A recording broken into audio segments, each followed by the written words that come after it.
CGC Sports Illustrated. Today I'm talking about first covers and variants, and how if you spend a couple extra minutes when you're filling out your CGC submission form and sending in your issues, it can go a long way to not only helping you with the magazines you're getting graded, but helping everybody else in this hobby. So it really just takes a couple extra minutes, but it's really, really important.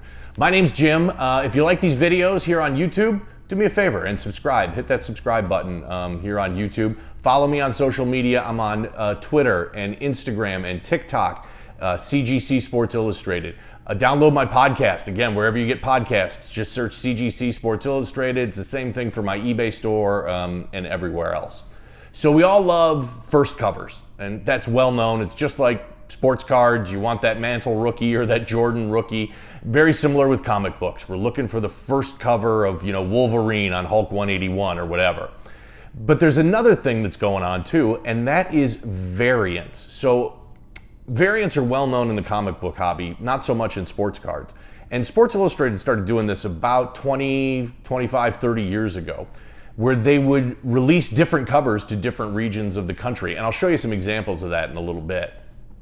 So we know why we love first covers, but why you may like variants a lot is because the issues are going to be much more rare. So for example, Sports Illustrated will typically release a college football preview issue, and they'll have different covers in different regions, maybe 4, 5, or 6 different covers. And up in the Northeast, you'll get something about, University of Maryland, and in the Pacific Northwest, you'll get Oregon on the cover. In the Southeast, you'll get, Georgia or Alabama or Florida. In the Midwest, Notre Dame will be on the cover. And then, in California and in the Southwest, you'll get USC.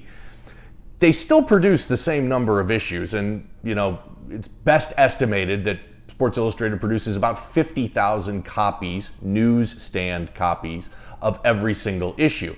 So if you think about it, if they're putting out a variant and there's 5 different variants, that means, in the Midwest, the Notre Dame cover, they're probably only producing about 10,000 copies of that variant.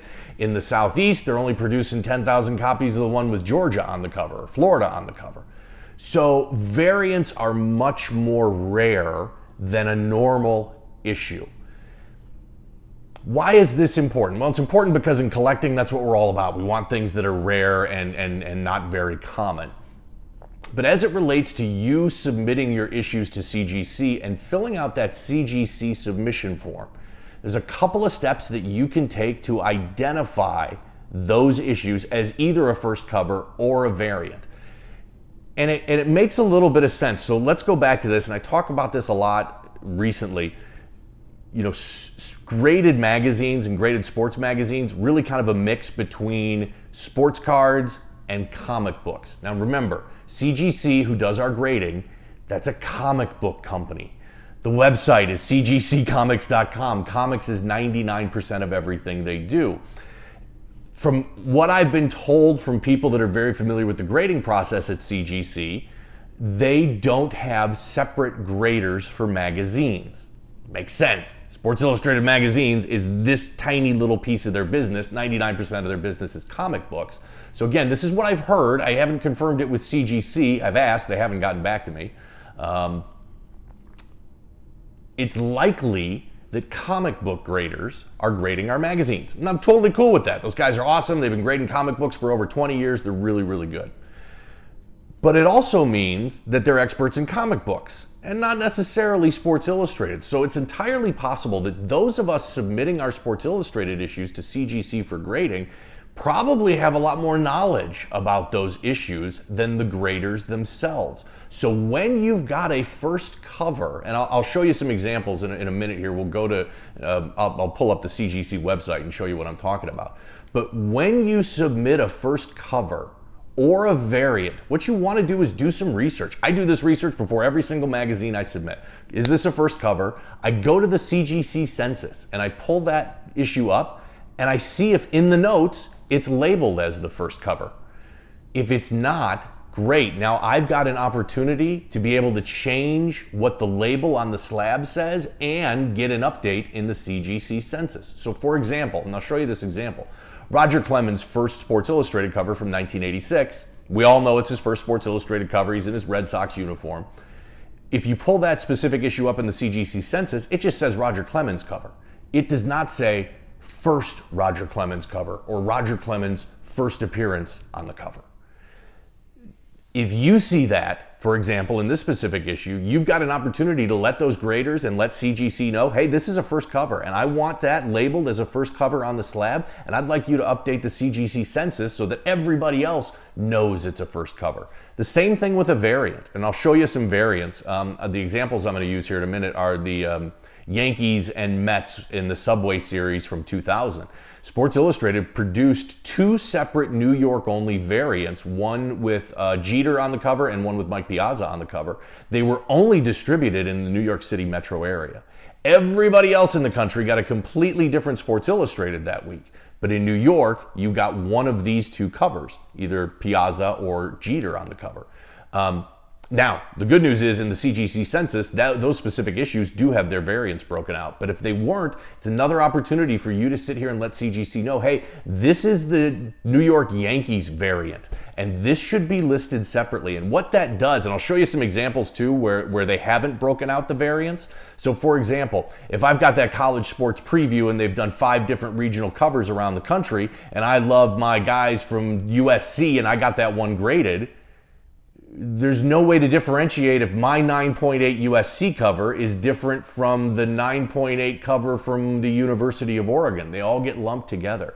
So this is super important. It only takes a couple of minutes when you're filling out your CGC submission form and sending them in. But there's some things you can do to not only get that information on the slab that you're submitting, but get that CGC census updated too. So let's go take a look at the CGC website and some issues, and I'll show you a little bit more about what I'm talking about. Okay, trying to do this by recording one-handed here. So this is what I'm talking about as it relates to first covers. So this is Roger Clemens' first cover. By the way, love this cover. I own several copies of it. They're all at CGC being graded right now. And I did what I'm about to show you guys. I did this when I filled out my submission forms. They just haven't been processed yet and haven't updated the census. But this is Roger Clemens' first Sports Illustrated cover. This is from May 12th, 1986. Now, if we pop over here to the CGC census, we can see in the description there, it just says Roger Clemens cover and article.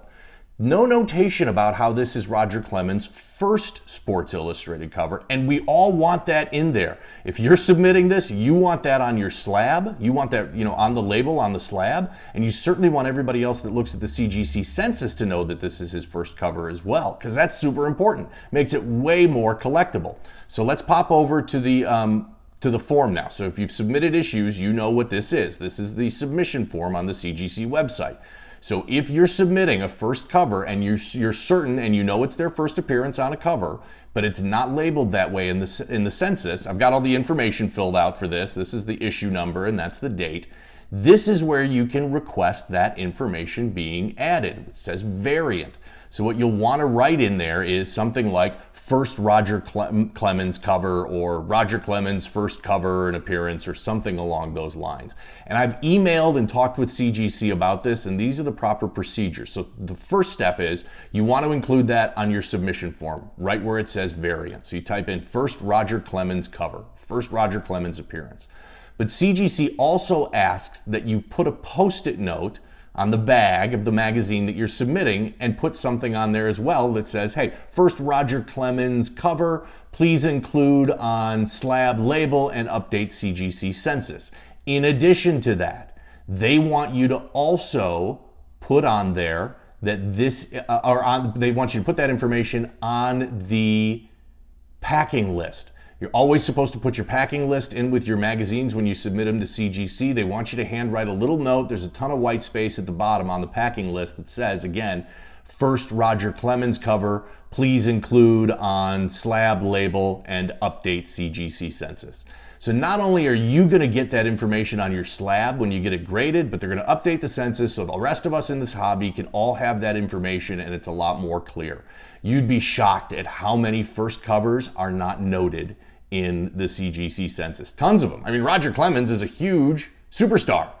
And several of his issues have been graded. It certainly should have been noted by now. And as soon as mine get processed, because I've put that on there, it'll be reflected that way, but not until then.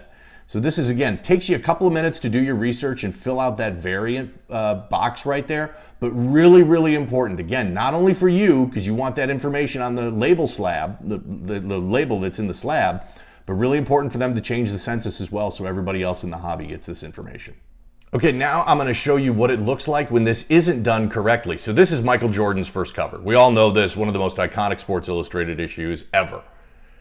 But you can see right there where it says Michael Jordan cover and Michael Jordan and Sam Perkins cover, it should say first Michael Jordan cover right there, and it doesn't. And if we look over to the CGC census, again, there it is, November 28th, 1983, it just says Michael Jordan and Sam Perkins cover. So this hasn't been done yet. So again, this is one of the most iconic issues in our entire hobby. I mean, here it is, and it's not labeled properly. Now let's look at a slab that I submitted. This is Bar Raffelli and her swimsuit issue edition from 2009. This was her first swimsuit cover. She's been on several since then. And when I submitted it, I made that note in the variant box. I put the sticky note on the bag and board when I submitted it. I made a note on my packing list, and sure enough, first Bar Raffelli cover. And I got that on my slab. Now to me, that just makes things more clear. Everybody knows that this is her first Sports Illustrated cover. It's not only on the slab, but if we go here to the CGC census, again, February 13th, 2009, first Bar Raffelli cover. Really, really important for our hobby, and the onus is on us. The graders at CGC, they do a great job, but again, they're comic book guys. They're not magazine and Sports Illustrated guys. So it's up to us to kind of make sure that they're aware of this. And it benefits us because it shows up on our slab, shows up in the CGC census, and it benefits everybody else in the entire hobby. Okay, now let's look at the variant version of this. And again, remember, variant means that they produced multiple covers of the same issue for different distributions. So we're going to look at this example that I mentioned earlier about the Subway Series with the Mets and the Yankees. So that took place this issue is from October 23rd, 2000. This issue with Rich Gannon on the Raiders was the cover that was distributed all around the world, or all around the country rather. However, in New York, they had this issue, two of them. One with Derek Jeter of the Yankees on the cover, and then another one with Mike Piazza on the cover. And again, these are super cool variants. I mean, nothing against Rich Gannon, but not all that collectible. Having a Subway Series with two New York teams with two huge superstars on it. We got the Mets here and Piazza, and we got Derek Jeter on the other one, and a much smaller print run of these because they were only distributed. It says right up there in the corner, Special New York Edition. Much more rare. We need to point this out. We need this on the label, and we need this in the census, and this is where we're going to get it. So now this is the census where I've got pulled up, October 23rd, 2000. You can see that right there. Now, unfortunately, this one is a little bit sloppy because they've got a variant here with the Derek Jeter cover. They've got one with says Mets edition right there, and they've got one with Yankees edition. So obviously we know the Yankees and the Jeter are actually the same one, so a little bit of sloppy bookkeeping. But this is an example where things went right. This is what we want to see. We want to see it all broken out evenly and across the board, because if these were all combined, there's one 9.8 out of all three of these different variants here. We'd have no idea if that was the Rich Gannon that was 9.8, or if it was Derek Jeter at 9.8, or Mike Piazza at 9.8. We know because under the Mets edition variant, we see there's a 9.8. So super important, again, to take the time, do your research with every single submission you make, and when you're filling out that submission form right here, there's something. If it's a first cover, if it's a variant, if there's anything else special about this, write it in that variant, put a sticky note on the top of the cover when you send it in, and mention it and then handwrite something on the bottom of your packing slip. It's going to help you. It's going to help make your slab look a lot more better. The information is going to be more clear, and it's going to help everybody else in the hobby because this information is going to be as clear as possible on the CGC census. So I hope this video was helpful. And again, it only takes a couple of minutes to do that research and fill out that variant form and put the information on a sticky note and handwrite something on the packing slip. And it's really important. I really am a big fan of CGC. I think they do a great job in so many areas. But again, they're comic book guys. they're not going to know everything about Sports Illustrated like we do, and it's really on us to let them know when we've got a special issue that's different. It's a first cover, it's a variant. We want that on the label that's in the slab, and we want that updated in the CGC census. If you have ideas for videos that I should do here on YouTube, please reach out to me. Drop a comment here on YouTube, DM me on social media or anything like that. Most of the videos I do come from suggestions from you. So again, please drop a comment, shoot me a DM if you've got a video idea. Like and subscribe here on YouTube, follow me on social media, download my podcast. It's the same thing everywhere. CGC Sports Illustrated, and we'll do this again real soon. Thanks.